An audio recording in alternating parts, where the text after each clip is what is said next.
Ja, velkommen til endnu et indlæg omkring Thomas Nielsens Masterdata erfaringer. Emnet i dette indlæg, det skal være en Masterdata Steward. Når konsulenterne de kommer ud og taler om Masterdata og om hvad der skal til for at få bygget en Masterdata organisation op og få styr på det, så vil de komme med de sædvanlige ting, som der næsten er kendetegn for hver projekt. Der skal være commitment fra ledelsen af, der skal være et budget, der skal være en klar prioritet, der skal være styr på processerne, der skal være nogle værktøjer, der skal være en klar kommunikation, og der skal være en organisation til at modtage den her kommunikation. Og alle de her ting, som er stort set kendetegnende for hver evig eneste projekt, man arbejder med. Og det er jo selvfølgelig også klart, at det er også nødvendigt, hvis man har et masterdata-projekt, som man kører. Det giver sig selv. Men min erfaring er bare, du kan have alle de her ting på plads, men det svageste led i det hele, det er altså den kære Masterdata Steward. Og kært barn har mange navne.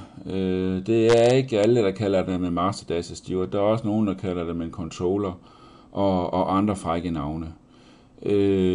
Navnet er ligegyldigt. Arbejdsområdet er det vigtigste, og måske på toppen af det, personprofilen bag rollen.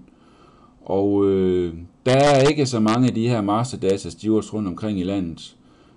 Og jeg tror ikke alle, som sidder og arbejder med Masterdata, de egentlig rent faktisk er klar over, at de gør det, eller det er de måske nok, men de er ikke klar over, at deres rolle måske har det her frække navn.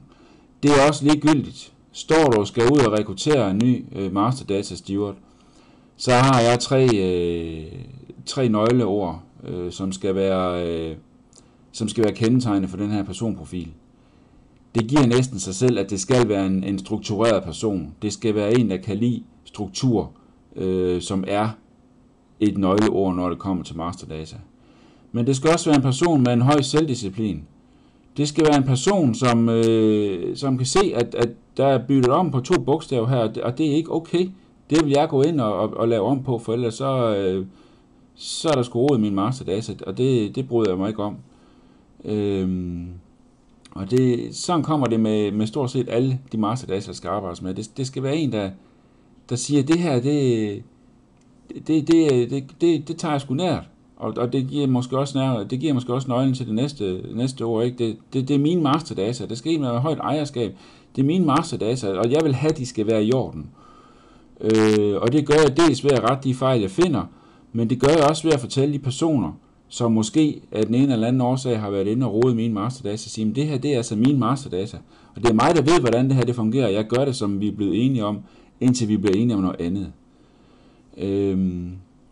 Så det er altså de 3 nøgleord, jeg mener skal være kendetegnende for en personprofil, som skal have en rolle, som skal arbejde med Masterdata. Struktureret, høj selvdisciplin og højt ejerskab.